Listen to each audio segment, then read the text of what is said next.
ભલે ગમે તેમ થઈ જાય પણ એકાદશીના દિવસે આ 3 વસ્તુ ખાઈ લેજો. ખાવા માત્રથી તમે અમીર બની જશો. જી હા ભક્તો, અપરા એકાદશી વ્રતના દિવસે જે લોકોના ઘરમાં ખાવામાં અને બનાવવામાં આવશે આ 3 વસ્તુઓ, તેમના ઘરમાં ધનનો વરસાદ થશે. જી હા ભક્તો, ધન દોલતની વર્ષા થશે. ભક્તો, અપરા એકાદશી પૂરેપૂરા 101 વર્ષો પછી દુર્લભ સંયોગમાં પડવા જઈ રહી છે. કારણ કે એકાદશી ભગવાન ગણેશજીના સૌથી પ્રિય દિવસ બુધવારના દિવસે આવી રહી છે. તો એવામાં આ એકાદશીનું મહત્ત્વ પણ ઘણું વધી જાય છે. ભક્તો, એકાદશી વ્રતના દિવસે ભલે કંઈ પણ ન ખાતા, પરંતુ આ એક વસ્તુ જરૂર ખાઈ લેજો. ભગવાન વિષ્ણુજી અને માતા લક્ષ્મીની કૃપાથી તમારા ઘરમાં એટલો પૈસો આવશે કે સંભાળી નહીં શકો. આની સાથે જ ભક્તો, આ વ્રત કરવાથી 100 રાજસૂય યજ્ઞ અને 1000 યજ્ઞના ફળ સમાન પુણ્ય પ્રાપ્ત થાય છે. સાથે જ ભક્તો, અમે તમને એ પણ જણાવીશું કે ચાહે ગમે તેમ થઈ જાય, પરંતુ 13મી અપરા એકાદશીનું વ્રત પર એવું ખાવાનું ઘરમાં ભૂલથી પણ ના બનાવતા અને જેને ના ખાતા, નહીંતર આખું પરિવાર બરબાદ થઈ જશે. સાથે જ ભક્તો, આ પ્રવચનમાં જાણીશું બુધવારે અપરા એકાદશીના વ્રત પર એવું શું ખાવું જોઈએ જેનાથી તમારા જીવનમાં ભગવાન વિષ્ણુ શિવની કૃપા પ્રાપ્ત થાય. સાથે જ ભક્તો, આ પ્રવચનમાં અમે તમને એ પણ જણાવીશું કે અપરા એકાદશી વ્રત પર ભૂલથી પણ આ 5 કામ ક્યારેય ના કરતા, નહીં તો કંગાળ થતાં વાર નહીં લાગે. ભક્તો, અપરા એકાદશી વ્રત પર તમારે આ 5 કામ ક્યારેય ન કરવા જોઈએ. જે પણ વ્યક્તિ બુધવારે અપરા એકાદશીના વ્રતના દિવસે આ 5 કામોને કરે છે તેની જિંદગી બરબાદ થઈ જાય છે. તેના ઘરમાં કંગાળી છવાઈ જાય છે અને જે 5 કાર્ય હોય છે તે માતા લક્ષ્મી એવા ઘરેથી હંમેશા માટે ચાલી જાય છે. ભક્તો, સાથે અમે તમને એ પણ જણાવીશું કે અપરા એકાદશી વ્રતના દિવસે જો તમે આ વસ્તુઓનું દાન કરી દો છો તો તમારા ઘરમાં ક્યારેય ધનની કમી નહીં થાય. હંમેશા જ રૂપિયા પૈસા ઘરમાં આવશે. તો એટલા માટે તમે આ પ્રવચનને આખું જ સાંભળો, અડધું અધૂરું ના સાંભળો. ઘણા લોકો હોય છે જે વિડીયો કાપી કાપીને જોતા હોય છે, વચ્ચે વચ્ચેથી જુએ છે અને પછી એવી વ્યક્તિને જીવનમાં ક્યારેય સફળતા હાસિલ નથી થઈ શકતી. એટલા માટે વિડીયોને અડધો અધૂરો છોડીને ન જુઓ, પૂરો જ જુઓ, તો જ લાભ પ્રાપ્ત થશે. જો ભક્તો તમે અહીં સુધી વિડીયો જોઈ રહ્યા હોય તો જય માં લક્ષ્મી અને ગણપતિ બાપા મોર્યા જરૂરથી લખો, કારણ કે આ વખતે એકાદશી બુધવાર પર પડી રહી છે. ભક્તો, ભલે ગમે તેમ થઈ જાય, પરંતુ એકાદશીના દિવસે આ એક નાની અમથી વસ્તુ જરૂર ખાઈ લેજો. તમને કરોડપતિ બનતા વિધાતા પણ નહીં રોકી શકે, કારણ કે 101 વર્ષ પછી અપરા એકાદશીનું વ્રત એવા શુભ સમયમાં પડવા જઈ રહ્યું છે અને અપરા એકાદશી હિન્દુ ધર્મના લોકો માટે સૌથી શ્રેષ્ઠ માનવામાં આવે છે. ભક્તો, આ દિવસે કરવામાં આવેલો કોઈ પણ ઉપાય ક્યારેય નિષ્ફળ નથી જતો, બેકાર નથી જતો, એટલે કે હંમેશા લાભ પ્રદાન કરાવે છે. ચાલો ભક્તો, હવે તમે એકાદશી વ્રતની થોડીક જાણકારી આપી દઈએ. ભક્તો, આ વખતે 2026માં અપરા એકાદશી વ્રતને લઈને લોકોના મનમાં શંકા કુશંકા બનેલી છે કે આ વ્રત કયા દિવસે રાખવામાં આવશે, 12 મે કે 13 મે? પૂજાપાઠ કેવી રીતે કરવામાં આવશે? શુભ મુહૂર્ત શું છે? આ દિવસે શું ખાવાનું છે અને શું નથી ખાવાનું? આ પ્રવચનમાં અમે તમારા બધા કન્ફ્યુઝનો દૂર કરી દઈશું. બસ તમારે સંપૂર્ણ જાણકારી માટે આ પ્રવચનને આખું જરૂર સાંભળવું પડશે. હજુ પણ ઘણા લોકોના મનમાં પ્રશ્ન આવી રહ્યા છે કે અપરા એકાદશીના વ્રતના દિવસે ચોખા ખાઈ શકીએ કે ના ખાઈ શકીએ? પહેલીવાર આ વ્રત કરી શકીએ કે નહીં? આ બધા પ્રશ્નોનો ઉત્તર આજે આપણે આ પ્રવચનમાં જાણીશું અને એ પણ જણાવીશું કે તે કઈ વસ્તુ છે જે આપણે અપરા એકાદશીના વ્રતના દિવસે જરૂર ખાઈ લેવાની છે. જો તમે આ દિવસે આ વસ્તુ ખાઈ લો છો તો તમને ધનવાન બનતા વિધાતા પણ નહીં રોકી શકે. ભક્તો, અપરા એકાદશીનું વ્રત અને અપરા એકાદશી વ્રતની રાત્રે તુલસીમાં એક વસ્તુ જરૂર બાંધી દેવી જોઈએ. જો તમે અપરા એકાદશીના વ્રતના દિવસે તુલસીમાં એક વસ્તુ બાંધી દો છો તો માતા લક્ષ્મીની કૃપાથી તમારા જીવનમાં ધન આવવાના બધા રસ્તા ખુલતા જશે.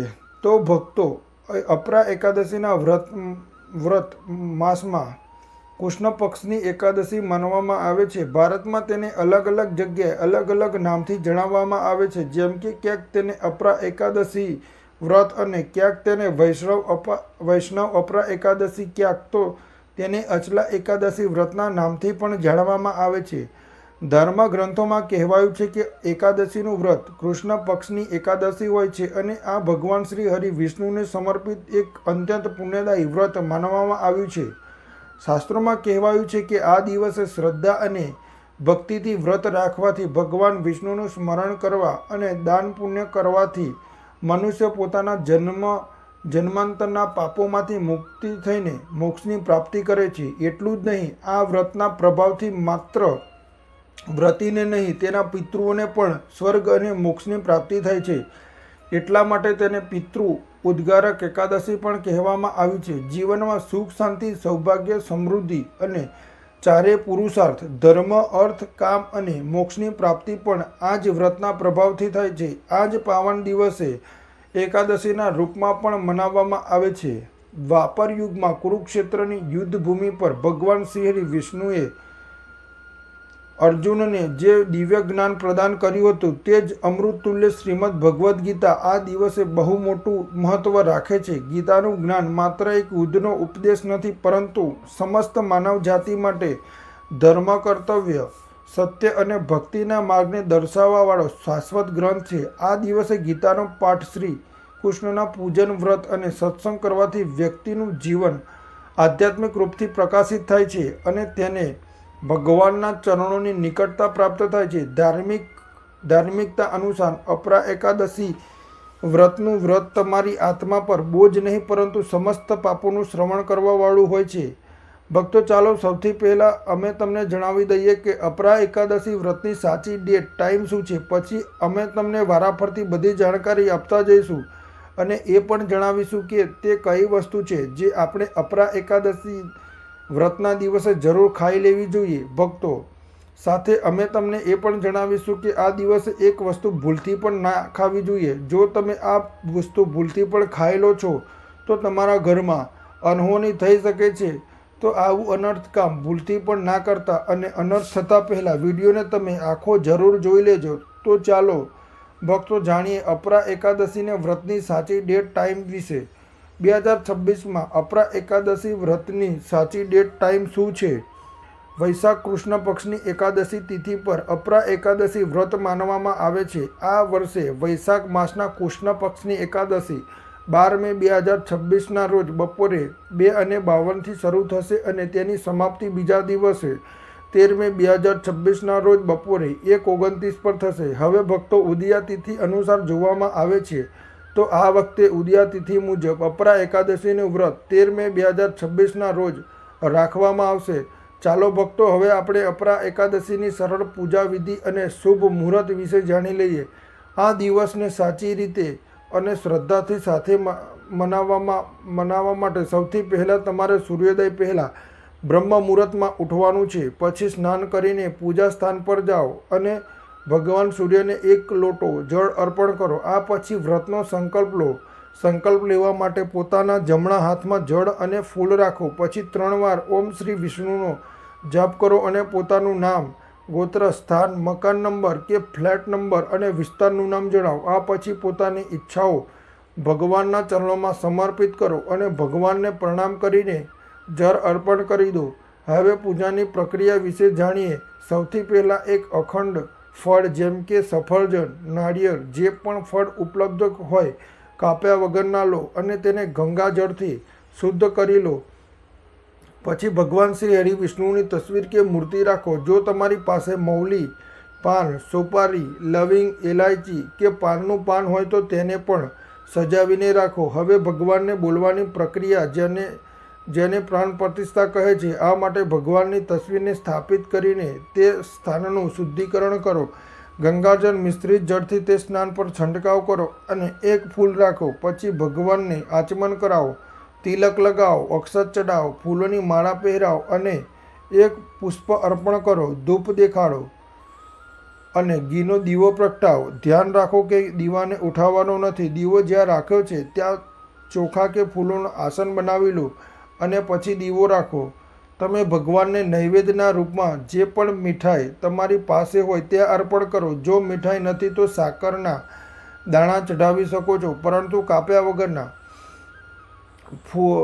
ફળ ભગવાનને જરૂર અર્પણ કરો. પછી ભગવાનની સામે હાથ જોડીને 108 વાર ઓમ નમઃ ભગવતે વાસુદેવાય નમઃ મંત્રનો જાપ કરો. પોતાની મનોકામના પૂર્તિ માટે એક પાનનું બીડું તૈયાર કરો. તેમાં 2 લવિંગ, 2 ઇલાયચી અને 1 સોપારી રાખો. આ બીડાને ભગવાનને અર્પણ કરો અને 11 વાર ઓમ નમઃ ભગવતે વાસુદેવાયનો જાપ કરો અને પછી પોતાની ઈચ્છા તેમની સમક્ષ વ્યસ્ત કરો. જો તમે ધનની પ્રાપ્તિ માટે પૂજા કરી રહ્યા છો તો ભગવાન પાસે ધનના આશીર્વાદ પ્રાપ્ત કરો. હવે અપરા એકાદશીની કથા સાંભળો કે તેનો પાઠ કરો અને પછી ભગવાનની આરતી કરો. અંતમાં ફળનો ભોગ અર્પણ કરો અને પ્રસાદને બધામાં વહેંચી દો. આ દિવસે અન્નનું સેવન ના કરો. આ વ્રતનો સૌથી મોટો નિયમ છે. ચાલો ભક્તો, હવે આપણે જાણી લઈએ કે અપરા એકાદશીના વ્રતના દિવસે શું ના કરવું જોઈએ. જુઓ ભક્તો, પહેલી વાત, અપરા એકાદશીના વ્રતના દિવસે વ્યક્તિએ કોઈ પણ પ્રકારના વાદ વિવાદ કે ઝઘડાથી બચવું જ જોઈએ. આ દિવસે કોઈની સાથે વાદ વિવાદ કરવો કે માનસિક અશાંતિ લાવવું વ્રતનું ઉલ્લંઘન હોઈ શકે છે. વ્યક્તિએ આ દિવસે શાંત અને સંયમિત રહેવું જોઈએ અને કોઈનાથી પણ દ્વેષ કે કડવાશથી બચવું જ જોઈએ. સાથે જ આ દિવસે જૂઠું બોલવાથી પણ બચો, કારણ કે વ્રતના ઉદ્દેશ્યની વિરુદ્ધ હોય છે. બીજી વાત, એકાદશીના દિવસે ચોખાનું સેવન ના કરવું જોઈએ, કારણ કે ધાર્મિક માન્યતાઓ અનુસાર ચોખાની ઉત્પત્તિ ભગવાન વિષ્ણુના રોમમાંથી માનવામાં આવે છે. સાથે જ આ દિવસે રીંગણનું સેવન પણ વર્જિત હોય છે. ત્રીજી વાત, ચોખાનું સેવન આ દિવસે ના કરવું જોઈએ. એકાદશીના દિવસે ચોખાનું સેવન વર્જિત માનવામાં આવે છે. આ સિવાય આ દિવસે વાળ અને નખ કાપવાથી પણ બચવું જ જોઈએ. આ વ્રતના પ્રભાવને નબળો પાડે છે. ચોથી વાત, આ દિવસે જમીન પર સૂવું જોઈએ. આ વ્રત દરમિયાન આત્મનિયંત્રણ અને સંયમનું પ્રતીક હોય છે. કેટલાક લોકો એકાદશીનું વ્રત મીઠા વગર કરે છે, જ્યારે કેટલાક લોકો સિંદવ ખાઈને વ્રત કરે છે. પાંચમી વાત, આ દિવસનો મુખ્ય ઉદ્દેશ ભગવાન વિષ્ણુની પૂજા અને ધ્યાન હોય છે.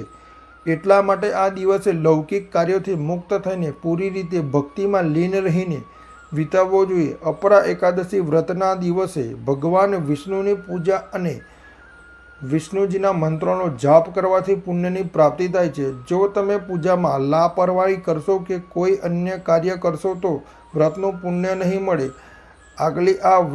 આગલી વાત, એકાદશીના દિવસે વ્રત ધારણ કરનાર સવારે મોડે સુધી ઊંઘવાથી બચવું જોઈએ. આ દિવસે આપણે જાગ્રત અને ધ્યાનમગ્ન રહેવું જોઈએ. સાથે જ કોઈપણ ઝાડ કે છોડના પાંદડા અને ફૂલ તોડવાથી બચો. ખાસ કરીને તુલસીના પાન ભૂલથી પણ ના તોડશો. જો ભગવાન વિષ્ણુને તુલસી અર્પણ કરવી છે તો એક દિવસ પહેલાં જ પાન તોડીને રાખી લો. ચાલો ભક્તો, હવે આપણે જાણી લઈએ કે અપરા એકાદશી વ્રતમાં શું ખાવું જોઈએ અને શું ન ખાવું જોઈએ. ભક્તો, અપરા એકાદશીના વ્રતના દિવસે સફરજન જરૂર ખાવું જ જોઈએ. શાસ્ત્રોમાં બતાવવામાં આવે છે કે ભગવાનના ભોગમાં સફરજન આદિ જરૂર અર્પણ કરવામાં આવે છે. જો તમારું વ્રત છે તો તમારે સફરજન જરૂર ખાવું જ જોઈએ. કેળા, પપૈયું, તરબૂચ અને મીઠી દ્રાક્ષ જરૂર ખાવી જ જોઈએ. આ ફળોથી વ્રતધારીને શક્તિ મળે છે અને વ્રત સંપૂર્ણપણે થઈ જાય છે. શાસ્ત્રોમાં બતાવવામાં આવે છે કે અપરા એકાદશી વ્રતના દિવસોમાં સીતાફળ જરૂર ખાવું જ જોઈએ. સીતાફળ ખાવાથી 10 એવી બીમારી છે એવું માનવામાં આવે છે. અપરા એકાદશી વ્રતના દિવસોમાં સીતાફળનું ઘરમાં પ્રવેશવું બહુ જ શુભ માનવામાં આવ્યું છે. સીતાફળ ખાવાથી એકાદશીનું વ્રત સફળ થઈ જાય છે, કારણ કે તેમાં માતા સીતાના આશીર્વાદ મળેલા હોય છે. માનવામાં આવે છે કે ભગવાન રામના વનવાસ દરમિયાન માતા સીતાએ આ જ ફળ ખાધું હતું. અપરા એકાદશી વ્રત દરમિયાન તેને જે પણ ખાય છે તેને દુઃખોનો સામનો નથી કરવો પડતો. સીતાફળ તમારે જરૂર ખાવું જ જોઈએ. માતા સીતા પ્રસન્ન થાય છે અને આશીર્વાદ આપે છે. પરંતુ યાદ રહે, અપરા એકાદશીના વ્રતમાં રીંગણનું શાક ન ખાતા, નહીંતર પાપ લાગશે. ભક્તો, એકાદશીના વ્રતમાં વ્રતધારીએ ડબ્બાબંધ લસ્સી, જ્યુસ ના પીવો જોઈએ. તેમાં કેટલાક કેમિકલ્સ મળેલા હોય છે જેના કારણે તમારું વ્રત તૂટી શકે છે. જ્યારે પણ તમે ફળોનો જ્યુસ પીવો ત્યારે યાદ રાખો તેમાં મીઠું ના નાખતા, નહીં તો વ્રત તૂટી જશે. સાથે સાથે જ્યુસમાં બરફ પણ ના નાખવો જોઈએ. ફળોનો સ્વાદ જ્યુસ પીવાથી વ્રત સફળ થાય છે. તો ચાલો ભક્તો, હવે અમે તમને અપરા એકાદશીના વ્રતના દિવસે કઈ વસ્તુઓનું સેવન ના કરવું જોઈએ જેથી તમારું વ્રત પવિત્ર અને પૂર્ણ રૂપથી ફલિત થાય. ભક્તો, પહેલી વસ્તુ, ખાટા પદાર્થો. એકાદશીના દિવસે ખાટા ખાદ્ય પદાર્થો સેવન કરવું વર્જિત માનવામાં આવે છે, જેમ કે કેરી, આંબલી, દહીં, ખાટા ફળો વગેરે. આ ખાટા પદાર્થો તામસિક ગુણોને વધારે છે, જેનાથી તામસિક સ્થિતિ પર નકારાત્મક પ્રભાવ પડી શકે છે. ધાર્મિક દ્રષ્ટિએ ખાટા પદાર્થો શરીરમાં નકારાત્મક ઉર્જાનો સંચય થાય છે, જે વ્રત ઉદ્દેશની વિરુદ્ધ છે. એટલા માટે આ પદાર્થોથી બચવું જ જોઈએ. બીજું છે માંસાહારી ભોજન. અપરા એકાદશી વ્રતના દિવસે માંસાહારી ભોજનનું સેવન પૂરી રીતે નિષેધ છે. માંસાહાર ભોજન ના માત્ર શારીરિક દ્રષ્ટિએ હાનિકારક હોય છે, પરંતુ તે આધ્યાત્મિક રૂપથી પણ આપણા પાપોને વધારે છે. માંસાહારી ભોજનથી તામસિક ગુણ વધે છે, જે આપણી માનસિક શાંતિ અને સંતુલનને પ્રભાવિત કરે છે. ભગવાન વિષ્ણુની પૂજા અને વ્રતમાં માત્ર સાત્વિક ભોજનની અનુમતિ હોય છે, જે શુદ્ધતા અને ભક્તિનું પ્રતીક છે. એટલા માટે આ દિવસે માંસાહાર, ઈંડા, મરઘી, માછલી કે કોઈ પણ પ્રકારના માંસનું સેવન ના કરશો. આ વાતનું વિશેષ ધ્યાન રાખજો. ભક્તો, ત્રીજી વસ્તુ, ખાંડ અને મીઠાઈનું સેવન. અપરા એકાદશી વ્રતના દિવસે અત્યંત ખાંડ કે મીઠાઈનું સેવન પણ ના કરવું જોઈએ. ખાંડનું વધુ સેવન શરીરમાં તામસિક ગુણોને વધારે છે, જે વ્રતના ઉદ્દેશોની વિરુદ્ધ હોય છે. મીઠાઈ અને ખાંડનું સેવન માનસિક સ્થિતિને પ્રભાવિત કરી શકે છે અને વ્રતધારીને સંતુલિત રાખવામાં મુશ્કેલીઓ પેદા કરી શકે છે. જો કે આ દિવસે હળવા મીઠા ફળો જેમ કે કેળા, સફરજન, નાળિયેર વગેરે ખાઈ શકાય છે, પરંતુ વધુ ખાંડ કે મીઠાઈનું સેવન કરવાથી બચવું જ જોઈએ. આ બધી વસ્તુઓથી પરહેજ રાખતા આ એકાદશીનું પાલન કરો. ભક્તો, આગળની જાણકારી આપતા પહેલાં જો તમે અમારી ચેનલ પર નવા છો તો ચેનલને સબસ્ક્રાઈબ કરીને વિડીયોને એક લાઈક જરૂર કરો. ભક્તો, અપરા એકાદશીનો દિવસ બહુ જ ખાસ હોય છે. આ દિવસે જો તમે તુલસી મૈયા સાથે જોડાયેલો એક વિશેષ ઉપાય કરી લો તો તમારા જીવનમાં સુખ, શાંતિ અને સમૃદ્ધિનું આગમન નિશ્ચિત થઈ જાય છે. આજે અમે તમને આ જ ખાસ ઉપાય વિશે જણાવવા જઈ રહ્યા છીએ. શાસ્ત્રોમાં સાફ કહેવાયું છે કે જે ઘરમાં તુલસીનો છોડ હોય છે તે ઘરમાં માં લક્ષ્મીનો વાસ હોય છે. ત્યાં હંમેશા સમૃદ્ધિ બની રહે છે. પરંતુ તુલસી માતા સાથે જોડાયેલી કેટલીક વાતો અને નિયમો છે જે જાણવા અને અપનાવવા બેહદ જરૂરી છે. ભક્તો, જો તમે તમારા પરિવારની ખુશહાલી, સમૃદ્ધિ અને સૌભાગ્યનો ઈચ્છો છો તો આ અપરા એકાદશી પર તુલસી મૈયાને ચુંદડી જરૂર ચડાવો. આવું કરવાથી ભગવાન વિષ્ણુ અને માતા લક્ષ્મી બંનેની વિશેષ કૃપા તમારા જીવનમાં વરસે છે. પરંતુ અવારનવાર લોકો અજાણતામાં કેટલીક એવી ભૂલો કરી બેસે છે જેનું પરિણામ તેમને ભોગવવું પડે છે. જેમ કે કેટલાક લોકો પોતાના ઘરમાં તુલસીનો છોડ તો લગાવી લે છે, પરંતુ તેને ક્યારેય ચૂંદડી નથી ઉડાડતા. યાદ રાખો, તુલસી માતાને ચૂંદડી અર્પણ કરવી એક બહુ જ શુભ કાર્ય છે. તેનાથી મનોકામના પૂરી થાય છે. ભક્તો, ધ્યાન રાખો કે તુલસી પાસે ક્યારેય કોઈ અપવિત્ર કે અશુદ્ધ વસ્તુઓ ના રાખો. ત્યાં હંમેશા સાફ સફાઈ બની રહેવી જોઈએ. તુલસી પાસે ક્યારેય પણ કટુ કે કડવા શબ્દો ના બોલવા જોઈએ. ત્યાં હંમેશા સાફ સફાઈ બની રહેવી જોઈએ. સાથે જ તુલસી પાસે ક્યારેય પણ કટુ કે કડવા શબ્દો ના બોલવા જોઈએ, નહીંતર તુલસી મૈયા નારાજ થઈ જાય છે. હવે જાણો તે ખાસ ઉપાય વિશે જેને અપરા એકાદશી પર કરવા જ જોઈએ. આ દિવસે બ્રહ્મ મુહૂર્તમાં ઉઠીને તુલસીના છોડમાં એક સિક્કો નવા લાલ કપડામાં લપેટીને દાટી દો. આનાથી તમારા ઘરમાં ધન સમૃદ્ધિના દ્વાર ખુલે છે અને દરિદ્રતા ધીરે ધીરે દૂર થવા લાગે છે. કારણ કે તુલસી મૈયાને લક્ષ્મી માતાના વરદાન પ્રાપ્ત છે, એટલા માટે તેમનો આશીર્વાદ મળે છે. આ સિવાય તુલસી માતાને આ દિવસે થોડું કાચું દૂધ અર્પણ કરો. આનાથી જીવનમાં સૌભાગ્ય બની રહે છે. તો ભક્તો, જો તમને જાણકારી ઉપયોગી લાગી હોય તો વિડીયોને લાઈક જરૂર કરો અને ચેનલને સબસ્ક્રાઈબ કરીને કોમેન્ટ બોક્સમાં જય માતા લક્ષ્મી જરૂરથી લખો. વિડીયો જોવા બદલ ખૂબ ખૂબ આભાર. ધન્યવાદ. રાધે રાધે.